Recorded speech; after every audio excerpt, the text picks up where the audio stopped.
আসসালামু আলাইকুম রহমতুল্লাহি ওবরকাতুহ। সম্মানিত দর্শক, বাংলাদেশের রাজনীতি নিয়ে দিল্লি এবং বেইজিং অর্থাৎ ভারত এবং চীনের যে টানাটানি সেটা বেশ স্পষ্ট। ক্ষমতাসীন দল বিএনপি তাদের দলের মধ্যে যারা ভারতপন্থী হিসেবে চিহ্নিত ছিলেন, লক্ষ্য করুন যে তারা এখন কোন অবস্থাতে আছেন। ভারতপন্থী যারা লোকজন রয়েছেন তাদের কত অংশ ক্যাবিনেটে চান্স পেয়েছেন, কোন কোন মন্ত্রণালয়ে পেয়েছেন। অন্যদিকে যারা দলের মধ্যে চীনপন্থী হিসেবে পরিচিত ছিলেন, বেশ কয়েকবার তারা চীনে গেছেন, আপনারা তাদেরকে চেনেন। তারা কয়জন মনোনয়ন পেয়েছেন, কয়জন মন্ত্রী হয়েছেন, এটা আপনারা বুঝতে পারেন। আর এর প্রেক্ষিতেই বর্তমান সরকারের সঙ্গে ভারতের কেমন সম্পর্ক যেতে পারে আর চীনের সম্পর্ক কেমন হতে পারে, এটি খুব সহজে অনুমেয়। দ্বিতীয় যে বিষয় সেটি হলো, এই সরকারের ক্ষমতায় আসীন হওয়ার বয়স মাত্র 2 মাস, অর্থাৎ 60 ডেজ। এর মধ্যে সরকারের কর্তা ব্যক্তি যারা আছে তাদের মধ্যে পররাষ্ট্রমন্ত্রী ভারত সফর করেছেন। ভারত সফরে দ্বিপাক্ষিক কী কী বিষয় নিয়ে আলোচনা হয়েছে ভারত সরকারের পক্ষ থেকে, খুব এই যে আজকে ভিডিও করলাম, আজকেই তারা একটা সংবাদ সম্মেলন করে তাদের যে পররাষ্ট্র মন্ত্রণালয়ের মুখপাত্র তিনি যে কথা বলেছেন সেটা হলো, বাংলাদেশের পক্ষ থেকে শেখ হাসিনাকে প্রত্যর্পণ করার ব্যাপারে যে অনুরোধ করা হয়েছে সেই ব্যাপারে তারা একটা গতানুগতিক উত্তর দিয়েছে যে তারা এই বিষয়টি দেখছেন, গভীরভাবে পর্যবেক্ষণ করছেন। শেখ হাসিনাকে কীভাবে প্রত্যর্পণ করা হবে বা করা যেতে পারে, বাংলাদেশের যে অনুরোধ সেই অনুরোধকে ভারত কীভাবে মূল্যায়ন করবে, এই বিষয়গুলো নিয়ে চুলচেরা বিচার বিশ্লেষণ হচ্ছে ভারতের সর্বোচ্চ মহলে। আপনারা স্পষ্টই বুঝতে পারছেন যে এটা একটা কথার কথা। একটা গণতান্ত্রিক সরকার যখন এরকম প্রস্তাব দেয়, তো ভারত যেরকম গতানুগতিক উত্তর দেয়, ঠিক এরকম একটা উত্তর, যে উত্তর অন্তত ইতিপূর্বে ডক্টর মোহাম্মদ ইউনূসের জমানাতে 4 থেকে 5 বার এই একই উত্তর দেওয়া হয়েছে, কিন্তু ফলাফল আমরা কিছুই পাইনি। আচ্ছা, দ্বিতীয়ত হলো যে বাংলাদেশের পক্ষ থেকে যে কথাগুলো বলা হয়েছে, 1 নম্বর কথা হলো যে ভারতের সঙ্গে বাংলাদেশের সম্পর্কটা এখনো পর্যন্ত ভালো যাচ্ছে না। তার প্রমাণ হলো, বাংলাদেশের পক্ষ থেকে যে বিবৃতি দেওয়া হয়েছে সেটা হলো যে ভারত এবং বাংলাদেশের সম্পর্কটির মান নির্ভর করবে বা সম্পর্কের ভবিষ্যৎ নির্ভর করবে গঙ্গা পানি চুক্তির মাধ্যমে। তো গঙ্গা পানি চুক্তি চলমান একটি প্রক্রিয়া, এটি রিনিউ হয়। এটি শেখ হাসিনার প্রথমে বঙ্গবন্ধুর জমানাতে চমৎকার একটা চুক্তি হয়েছিল, এবং সেই চুক্তির ধারাবাহিকতা জিয়াউর রহমান সাহেব, এরশাদ সাহেব এবং পরবর্তীতে যে সরকারি ক্ষমতায় আসছে, মোরাললেস শর্তগুলি একই থেকেছে। শেখ হাসিনার জমানাতে যে কয়বার পানি চুক্তি স্বাক্ষরিত হয়েছে, আওয়ামী লীগ জমানাতে বিএনপির জমানার চাইতে গঙ্গার পানির যে হিস্সা বাংলাদেশ বেশি পেয়েছে। এখন এই যে আওয়ামী লীগ জমানাতে গঙ্গার যে হিস্সা তারা পেয়েছে, বিএনপি চাচ্ছে যে অ্যাটলিস্ট না বাড়ুক। শেখ হাসিনার জমানাতে গঙ্গা দিয়ে বা মানে এই যে বৃহত্তম গঙ্গা যে প্রকল্প, সেখান দিয়ে ফারাক্কা দিয়ে যে পরিমাণ পানি রাজশাহীর এই অঞ্চলে প্রবেশ করেছে, অ্যাটলিস্ট সেই পরিমাণ পানি প্রবাহিত হোক। অন্যদিকে পুরো শেখ হাসিনার জমানাতে যেটা নিয়ে আলোচনা হতো সেটা হলো তিস্তা প্রকল্প, অর্থাৎ চীন চাচ্ছিল যে ভাটিতে, তিস্তা নদীর ভাটিতে বাঁধ নির্মাণ করবে এবং এখানে কাউন্টার রাবার ড্যাম করে এমন একটা অবস্থা তৈরি করবে যে তিস্তার পানি ভারতের জন্য গলার কাটা হয়ে পড়বে, যাকে বলা হয় বর্ষাকালে। আর শীতকালে বাংলাদেশ প্রাকৃতিকভাবে এমন জলাধার নির্মাণ করবে এবং সেই জলাধার কেন্দ্রিক কৃষি, শিল্প, পর্যটন এমনভাবে গড়ে তুলবে যে এই তিস্তা প্রকল্পটি বাংলাদেশের জন্য, যাকে বলা হয়, একটি আশীর্বাদ হবে। কিন্তু ভারত এই কাজটি করতে দেয়নি। কখনো করতে দেননি। তারা তিস্তা চুক্তি করে তিস্তার যে ন্যায্য হিস্সা, গঙ্গার পানির মতো, এই হিস্সা আমাদেরকে দেয়নি। এই কারণ হলো তিস্তা একটি অভিন্ন নদী, যেখানে কেন্দ্রীয় সরকারের সিদ্ধান্তের উপর নির্ভর করে না। এখানে পশ্চিমবঙ্গ সরকার, মমতা ব্যানার্জি সরকারের উপরও অনেক সিদ্ধান্ত নির্ভর করে। এখন তিস্তা যেভাবে প্রবাহিত হচ্ছে, সেই তিস্তাতে মূল নদীর যে প্রবাহ, সে প্রবাহ থেকে পশ্চিমবঙ্গের মধ্যে যে পানিটুকু পশ্চিমবঙ্গ সরকার পায়, এটা নিয়েই অন্যান্য রাজ্যের সঙ্গে পশ্চিমবঙ্গের মারাত্মক বিরোধ। পশ্চিমবঙ্গের বক্তব্য হলো যে তিস্তার স্বাভাবিক প্রবাহে যত কিউসেক পানি দরকার, সেই অর্ধেক পানি সেই পশ্চিমবঙ্গ পাচ্ছে না। তো সেই পানি থেকে পশ্চিমবঙ্গ যে পরিমাণ পানি পাচ্ছে, সেই পানি থেকে যদি আবার বাংলাদেশকে পানি ছেড়ে দেওয়া হয়, তাহলে তো পশ্চিমবঙ্গ শুকিয়ে মরবে, তার শেষ প্রকল্প বন্ধ হয়ে যাবে, ইত্যাদি ইত্যাদি নানা কথা। ফলে প্রথম থেকে মমতা ব্যানার্জি এই প্রকল্পে বাধা দিয়ে আসছে। ফলে নরেন্দ্র মোদী শত চেষ্টা থাকা সত্ত্বেও শেখ হাসিনা জামানাতে তিস্তা যে চুক্তি, সেই চুক্তি করতে পারেননি, এবং এটা শেখ হাসিনার একটা বিরাট ব্যর্থতা। তো সেই দিক থেকে বর্তমান সরকার তিস্তা চুক্তি হবে এটা অসম্ভব একটা বিষয়, যেহেতু তারা গঙ্গা চুক্তি নিয়েই বিপদের মধ্যে আছে।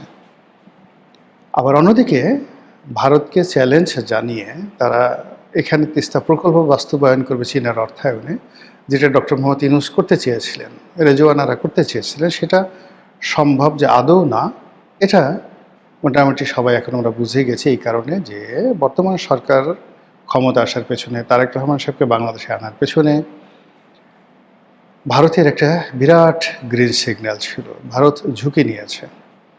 রাতারাতি ইংল্যান্ড থেকে জনাব তারেক রহমান সাহেব যেভাবে আসলেন, যেভাবে ক্ষমতার মসনদে বসলেন, যেভাবে মন্ত্রিপরিষদ গঠিত হলো, এবং ভারতপন্থী হিসেবে বর্তমান যে কজন লোক আছেন, যেমন ধরুন আমির খসরু মাহমুদ চৌধুরী, তিনি অর্থ মন্ত্রণালয়ের দায়িত্ব পেয়েছেন। তারপরে সালাউদ্দিন সাহেব, তিনি স্বরাষ্ট্র মন্ত্রণালয়ের দায়িত্ব পেয়েছেন।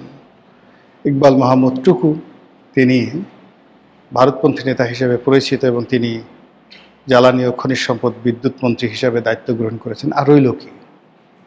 ভাইরাস চীনপন্থী হিসেবে যারা দলের মধ্যে আছেন, তাদের মধ্যে এক নম্বরে air vice marshal Altaf Hossain Chowdhury, সাবেক স্বরাষ্ট্রমন্ত্রী, ঘোড়ার ডিম কিচ্ছু পাননি।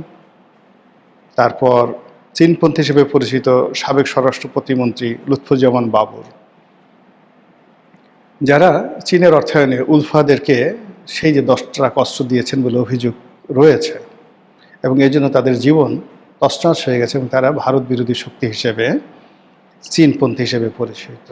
এইভাবে চীনের যে সমস্ত নেতা বা চীনপন্থী যে সমস্ত নেতা যা রয়েছে বিএনপি, তাদের সবারই মোরলেস কপাল পুড়ে গেছে। কেউ এমপি হয়েছেন, কিন্তু দলে তাদের কোনো গুরুত্ব নেই। এইরকম একটা বিরাট বহর এখন চীন সফরে আছেন আলতাফ হোসেন চৌধুরীর নেতৃত্বে। এই সফর কি কেবলই মাত্র প্লেজার ট্রিপ, নাকি এই সফরের মাধ্যমে যে সকল কানেকশন রয়েছে চীনের সঙ্গে বিএনপি, সে সকল কানেকশনকে চীন খুব স্পষ্ট ভাষায় বলে দিতে চায় যে তোমাদেরকে আমরা এতদিন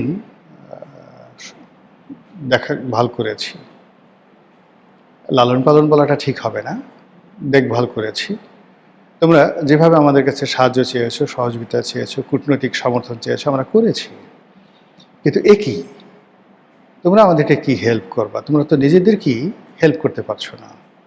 তোমাদের কারো কপাল ফাটা, কারো পেট ফাটা, কারো হাত ফাটা, তোমাদের কিচ্ছু নাই। তোমরা গরিব, মানে সেফায়েতুল্লাহ সেফুর মতো তোমরা গরিব, তোমরা পান্তা ভাত খাও। তোমরা কি করে তিস্তা প্রকল্প বাস্তবায়ন করবে? তোমরা কি করে লালমনিরহাটে সেই যে মিলিটারি বেস, আমরা একটা বিমান ঘাঁটি করতে চাচ্ছি, সেটা করতে দেবে? এমনকি যে চুক্তি হয়েছে একটা হাসপাতাল করার জন্য লালমনিরহাটে, সেটাও যে আমরা করতে পারবো, এটার গ্যারান্টি কি? এই কথাগুলো বলার জন্য হয়তো তাদেরকে ডাকছে, অথবা সরকারের পক্ষ থেকে যারা লোকজন আছে তারা হয়তো বিকল্প কোনো চুক্তি দিয়ে বা এজেন্ডা দিয়ে তাদেরকে পাঠানো হয়েছে, আই ডোন্ট নো। কিন্তু এখানে মূল ব্যাপার হলো সরকার এখন যেভাবে বিপদে পড়েছে, এই মুহূর্তে তার অর্থ দরকার। আপনাদের মনে আছে যে শেখ হাসিনার জমানাতে চীনের বিরাট বিনিয়োগ বাংলাদেশে এসেছিল। তখন পররাষ্ট্রমন্ত্রী মিস্টার মোমেন বলেছিলেন যে ভারতের সাথে আমাদের বন্ধুত্ব আছে, ইটস ওকে, বাট চীন তো আমাদেরকে বস্তায় বস্তায় টাকা দিয়ে সাহায্য করে, ফলে তাদের সাহায্য, তাদের বন্ধুত্ব আমাদের দরকার আছে। উই ক্যানট অ্যাভয়েড, আমরা চীনকে কোনো অবস্থাতে অ্যাভয়েড করতে পারবো না। তো এই যে শেখ হাসিনা চীনকে ওন করেছিলেন, তার পররাষ্ট্রমন্ত্রী ওন করেছিলেন, এখন বিএনপি যদি সেটা ওন করতে না পারে, এই মুহূর্তে চীনের অনেকগুলো প্রকল্প রয়েছে, সেখানে চীনের যে প্রবাহমান ঋণ, সেই ঋণগুলো দিতে হবে। আদারওয়াইজ চীনের প্রকল্পে যে সকল প্রকল্প, চীনের অর্থে চীনা ঠিকাদাররা যে সকল প্রকল্প নির্মাণ করছিল সেটা মাঝপথে থেমে আছে। বড় বড় প্রকল্পগুলো, আপনি আশুলিয়া এলিভেটেড এক্সপ্রেসওয়ে, তারপরে সেই যে ঢাকা এক্সপ্রেসওয়ে, যেটির একটি অংশ একেবারে পূর্বাচল হয়ে চিটাগং রোডে চলে গেছে, সেটা সম্পূর্ণ অবস্থায় পড়ে আছে। আর অনেকগুলো প্রকল্প, তো এগুলো তো সরকারকে চালিয়ে নিতে হবে, এগুলো ইচ্ছে করলে তারা বন্ধ করতে পারবে না। তো সেই বিনিয়োগের অর্থ, তার সাথে সাথে আবার চীনের সরকারি ব্যাংক, বেসরকারি ব্যাংক বাংলাদেশের কাছে অনেক টাকা পাবে, সেই টাকা। থার্ডলি হলো সরকারের বাজেটারি সাপোর্ট, বাজেটকে সাপোর্ট দেওয়ার জন্য এই মুহূর্তে ওই আরেকটা ভিডিওতে আমি বলেছিলাম, যেটা আবার বলি, যে এই অর্থ বছরে তার কম করে হলো 10 থেকে 12 বিলিয়ন ডলার বিদেশি মুদ্রা লাগবে ঋণ হিসাবে।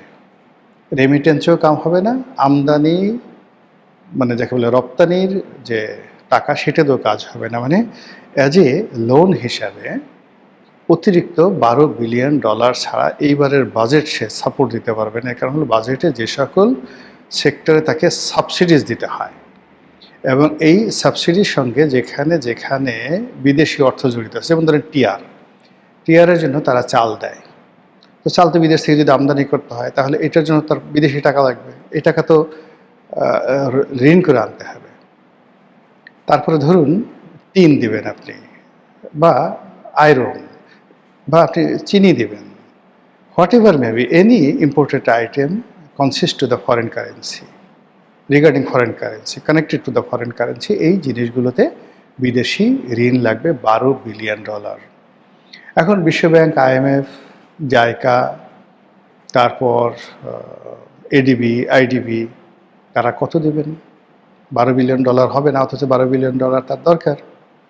এজন্য এই মুহূর্তে বিশ্বে এই ধরনের মানে সরকারকে যে বাজেটারি সাপোর্ট, সেটা দেয় চীন।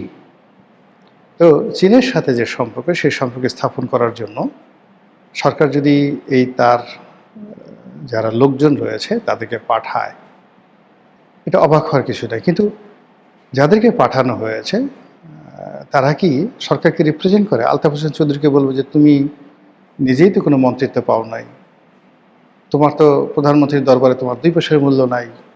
শামসুজ্জামান দুদু, তাকে বলবেন যে তুমি কি পেয়েছো, মনোনয়ন পেয়েছিলা, এখন তুমি রিজভী সাহেবকে মন্ত্রী বানালো, সালাউদ্দিন সাহেব ভারত থেকে আসলো, তোমার জুনিয়র, তাকে মন্ত্রী বানানো হলো, তুমি মিয়া পাইলাটা কি? আর তুমি এখন চীনে আসছো 10 বিলিয়ন ডলার, 5 বিলিয়ন ডলারের কথা বলার জন্য। তো এই কথাগুলো তো তারা জবাব দিতে পারবেন না। আবার অন্যদিকে ভারত থেকে আসার পর পররাষ্ট্রমন্ত্রী, তার বেজিং যাওয়ার কথা ছিল, তিনি যাচ্ছেন না। হোয়াট ডাজ ইট মিন? তিনি এখন ঘুরে বেড়াচ্ছেন, জাতিসংঘের সাধারণ পরিষদের সভাপতি হবেন। এখানে মানে ভোট পাওয়ার জন্য তিনি বেশ কয়েকটি 3টি দেশে ভ্রমণ করছেন। কিন্তু এই যে জাতিসংঘের সাধারণ পরিষদের সভাপতি হলে তার 2 পয়সা লাভ হবে কিনা বাংলাদেশের, আই ডোন্ট নো। কিন্তু এই মুহূর্তে তো টাকা দরকার, পররাষ্ট্রমন্ত্রীর এই মুহূর্তে সবচেয়ে বেশি দরকার ছিল টাকা। ফলে পররাষ্ট্রমন্ত্রী এবং অর্থমন্ত্রী, এই দুজনের মধ্যে যে হরিহর আত্মার সম্পর্ক নিয়ে বিশ্বের যে সকল দেশ আমাদেরকে এখন বাজেটারি সাপোর্ট দেবে, সামনের জুনের যে বাজেট, সেই বাজেটে সাপোর্ট দেবে, আমাদের ফরেন কিছু যাকে বলে ডেপ্ট মানে ঋণ, সেগুলো পরিশোধ করার জন্য আমাদের টাকা লাগবে, আমাদের এডিবিগুলো বাস্তবায়ন করার জন্য টাকা লাগবে, আমাদের সেই জ্বালানিতে ভর্তুকি দিতে আমাদের টাকা লাগবে। এই টাকাগুলো কালেকশন করার জন্য তাকে ঘুরতে হবে স্বরাষ্ট্রমন্ত্রী এবং পররাষ্ট্রমন্ত্রী এবং অর্থমন্ত্রীকে। কিন্তু তারা ঘুরছেন না। তারা গতানুগতিকভাবে অর্থমন্ত্রী IMF গেছেন এবং আমাদের দেশে IMF, ওয়ার্ল্ড ব্যাংকের পাল্লায় যে সরকার পড়েছে সেই সরকারের সর্বনাশ ঘটে গেছে। এবং একবার যাকে বলা হয় সাইফুর রহমান সাহেব বলেছেন যে আমার আর বিশ্বব্যাংকে যেতে ইচ্ছা করে না। এত অপমান, এত কষ্ট, বাইরে বের করে দাঁড়া করায় বসায় থাকে দেখা করার জন্য। একটা সাধারণ বিশ্বব্যাংকের ভাইস প্রেসিডেন্টের সাথে দেখা করার জন্য দিনের পর দিন, ঘন্টার পর ঘন্টা আমেরিকাতে ঘোরাফেরা করতে হয়। তো এই যে একটা বাস্তব অবস্থা, সেই বাস্তব অবস্থা এখন আমির খসরু মাহমুদ চৌধুরীকে করতে হচ্ছে। এবং আপনি আমেরিকাতে গিয়ে দেখেন যে সে দূতাবাস অফিসে বসে আছে, দূতাবাসের লোকজন ইউটিউবে তাকে সাক্ষাৎকার নিচ্ছে, ফেসবুকে তার সাক্ষাৎকার নিচ্ছে, আর সেই ফেসবুকে সাক্ষাৎকার দিচ্ছে। তো বুঝেন যে কোন পর্যায়ে মানে দৈন্যতা পৌঁছে গেছে। কাজেই এই যে দিল্লি এবং বেইজিংয়ের যে টানাটানি, বা একদল দিল্লি গেলেন আর একদল বেইজিংয়ে গেলেন, এটা যেন শুধু আনাকুম জানাকুম না হয়। আমাদের সামনের যে প্রয়োজনগুলো আছে সেই প্রয়োজনের সঙ্গে কমপ্লাই করতে পারে, এইভাবেই আমাদের অর্থ মন্ত্রণালয়, পরিকল্পনা মন্ত্রণালয় এবং পররাষ্ট্র মন্ত্রণালয় কাজ করুক, এই প্রত্যাশা রইল। আসসালামু আলাইকুম রহমতুল্লাহি ওয়া বারাকাতুহু।